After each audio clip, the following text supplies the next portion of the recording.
Hello everyone, my name is Natalia Batista. I'm a Swedish manga artist and I'm the creator of Sword Princess Amaltea. Sword Princess Amaltea is from the beginning a manga that I created back in 2010. Between 2013 and 2015 it actually got published in Sweden. Before that I mostly worked on the manuscript and research. In 2017, 18 and 19 it got published internationally as well. In America, in Czech Republic, Germany and Italy. And right now, I'm doing even more with the franchise. With my own creation, I'm making a visual novel game. So the whole story is about a matriarchal fantasy world. A world where women rule. The queens have the power, because once, when the humans found the power of magic, only women could master it. This led to a very sexist world where women is on top and the men are considered a weaker sex. So of course the princess goes out to rescue the prince. And this character here, Amaltea, the main character of the story, she is a very naive, stuck-up, self-centered princess. But throughout the story she learns to see the world from other eyes. The worlds of men, the worlds of the prince that she rescues, Prince Ossian. The story of the game is a standalone sequel to the manga. The manga is a trilogy with 3 books out in both English and many other countries. I don't want to spoil the manga for you, but what I can say is that this game follows the characters Amaltea and Ossian as they travel through this gender-flipped and very sexist world. A visual novel game is kind of like a literary, narrative, storytelling RPG game where you get to choose your own adventure by clicking different options and replying to questions that other characters ask of you. Depending on what choices you do, you get another path in the storyline, and there's multiple endings and multiple storylines throughout the game. Sword Princess Amaltea, the visual novel, is a little bit different than classical visual novel games. Instead of having a main character that is you, the player, that actually visits different characters and interacts with them, instead you follow 2 characters, and at some points in the game you actually get to choose which one to play as.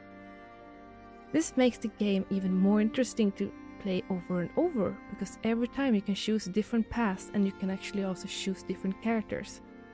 The character you don't play is played by the AI, the computer, depending on what choices you did before they split up. Sword Princess Amaltea's world was actually inspired by a book called Daughters of Egalia. It's written by a Norwegian author named Gerd Brantenberg. In Daughters of Egalia, there's a world where men can't even vote, and the main character, a man, he decides to start a man's party to get men to vote. It's kind of like a suffragette, but for men. I was thinking when I read this book when I was a teen, could this actually be made into something, I don't know, more modern? Because this book was made in the 70s, and maybe we could make something that could be read by teens today. And that is why I made Sword Princess Amaltea from the beginning.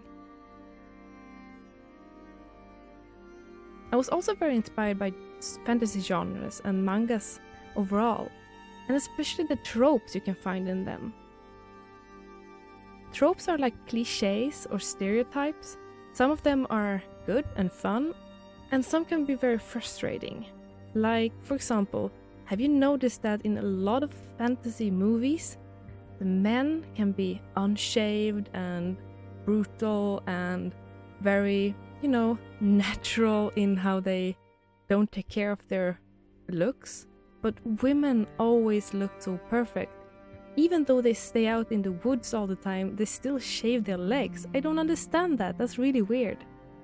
And that was one thing I thought about. Could I put those things into the manga and now into the game? That feels like funny ways to flip the genders. So in my manga, for example, the man is always cleanly shaved, which is for a man very weird to see in a fantasy setting, because men have beard and men have hair on their bodies. But in my world, they are cleanly shaven because that's the norm.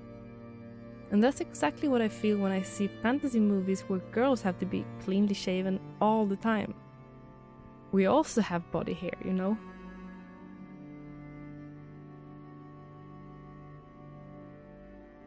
Some of the things that inspired me during my creation of the manga and the whole story and world was Game of Thrones, for example. Game of Thrones is a high but also low fantasy in many ways. It's dirty in many ways, but it still has those high fantasy tropes and parts, you know, dragons, magic, armored, swords, stuff like that. And I was thinking, could I make something like that, but with a female-oriented cast? Because as you can see in Game of Thrones, with some few exceptions, most of the characters are male, and most of the female are background figures or figures with, for example, a passive-aggressive role, not the active ones, not the ones that go into battle. That was at least what I felt back in the first seasons, which was my inspiration, because that was back in 2011 and 12.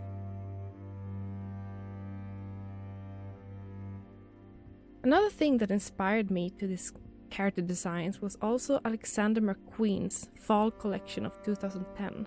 I think it was 2010. It was a really pretty collection because he had inspiration from almost Rococo or Renaissance styled clothing, but with a modern touch with high heels and modern hairdos. So I was thinking, could I make something like that design-wise? So I had a lot of different inspirations when I created the world and I created the cast of Sword Princess Amaltea. Another thing I also wanted to have as an inspiration was, of course, gender flip fairy tales. So I started Googling and searching for other authors that had made different stories in a very norm-critical or gender-flipped way. Sadly, I didn't find much. I found, of course, Ursula Le Guin, so I can recommend her stuff. But, to be honest, when I searched back in 2010 for Princess Rescuing the Prince, I found very little examples of stories about that. And I think that's sad, because young girls and young women who read stories also want to be the one that rescues the prince and is the heroine of the story and can be active, and also young boys, they don't have to always put all the pressure on them to be the one that is desired, and the one that is rescued is also a position that some boys want to be in. So the fact that we didn't have that many stories made me even more want to make it.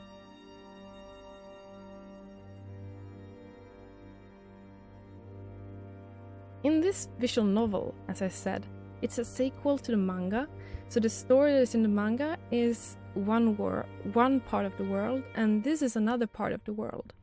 What I wanted to show with this visual novel is a much more broader perspective of the world. In the manga, you mostly centered around the nobilities and around the woods, pretty much. Things happening around Amaltea and Ossian while they travel. But in this game, they actually get to travel into the cities and meet normal people. And that's my goal of this one, to show a fantasy world and a fantasy setting where it doesn't have to be always men and boys, and it doesn't have to be, you know, the classical stereotypical fantasy.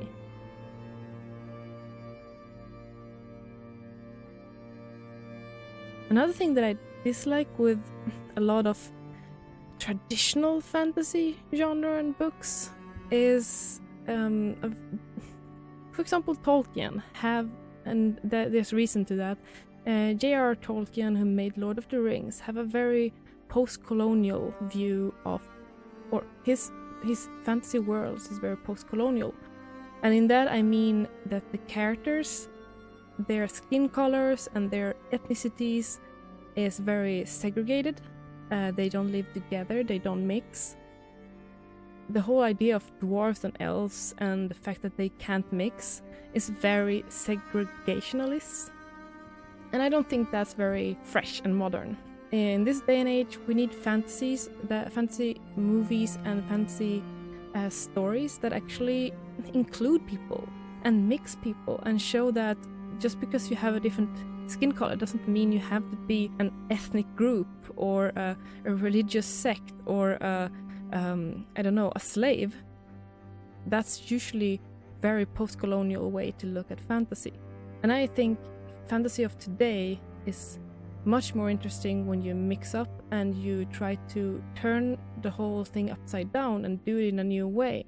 To be conscious of your decisions when you design both the world and the characters. That was my goal with the whole series.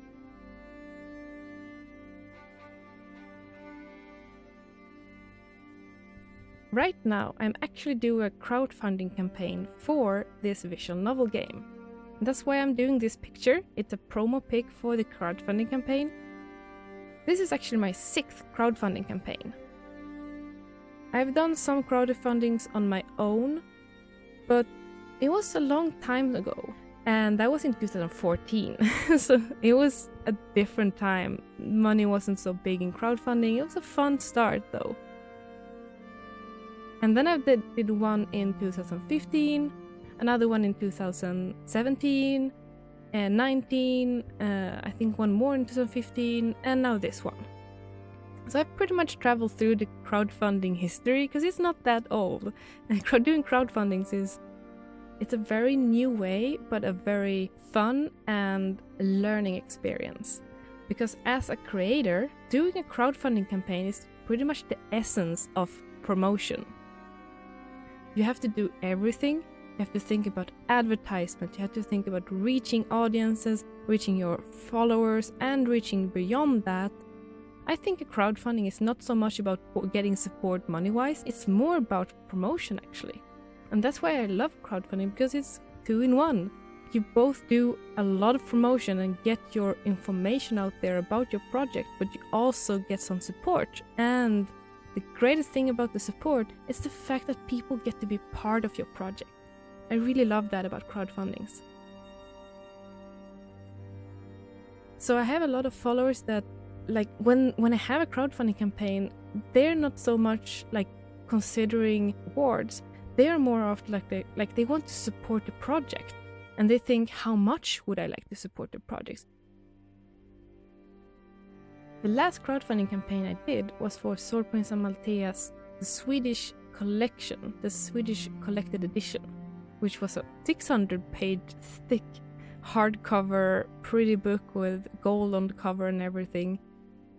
And in that one, I really felt like the people who were supporting the project was both passionate fans but also new people who found the manga. Even though that was in 2019 and the manga was published in Sweden the first time in 2013-2015. So this was 4 years later, and still they wanted to support it. New people found the manga. So a crowdfunding campaign can really be a way to pick up a project, like lift it up a little bit.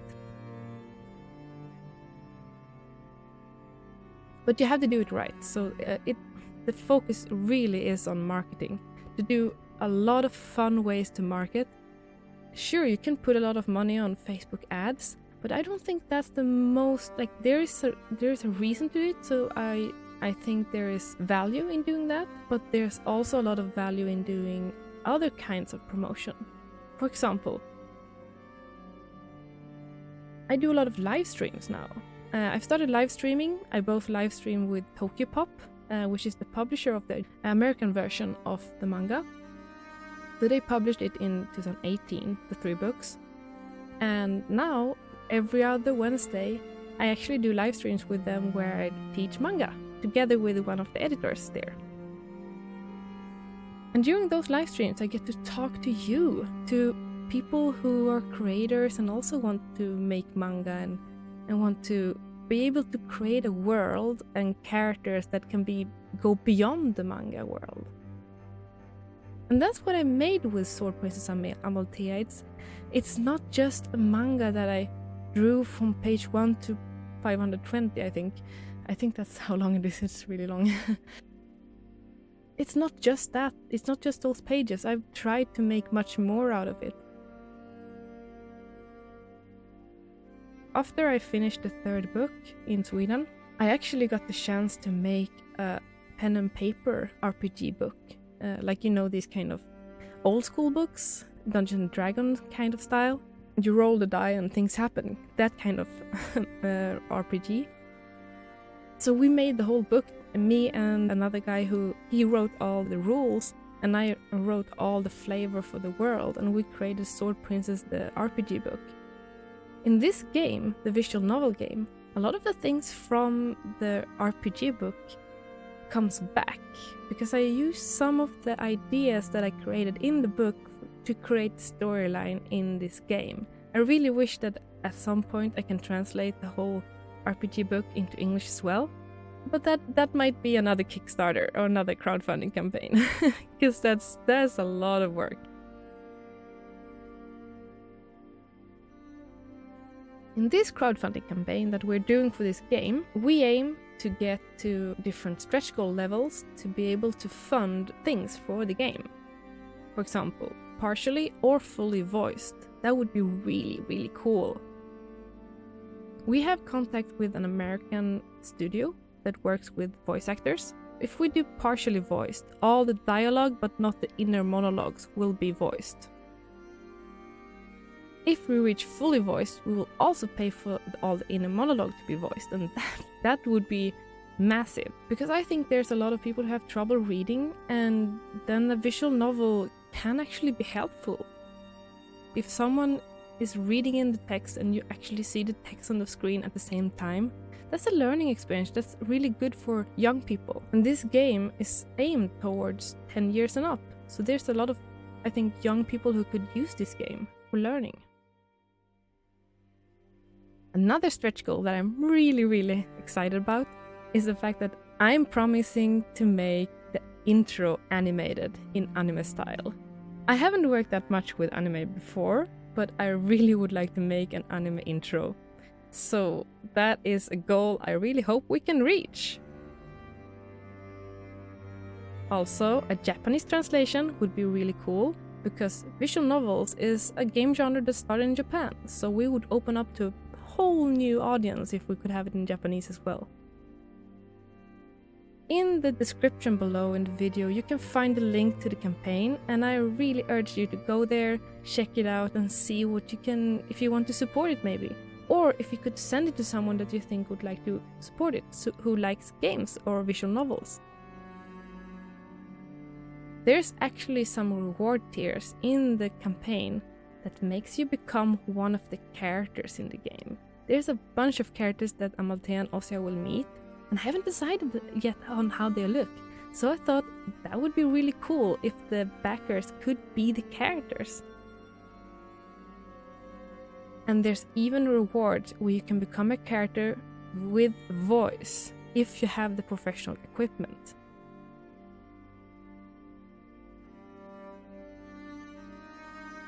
Thank you so much for watching this video. I really hope you liked the video, the speed paint, and I hope you liked me talking about the world and the characters that I've created and how I created them.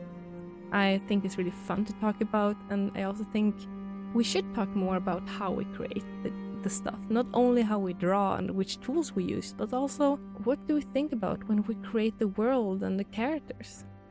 Thank you so much, and don't miss my upcoming live streams. I'm gonna have more live streams on this channel, hopefully.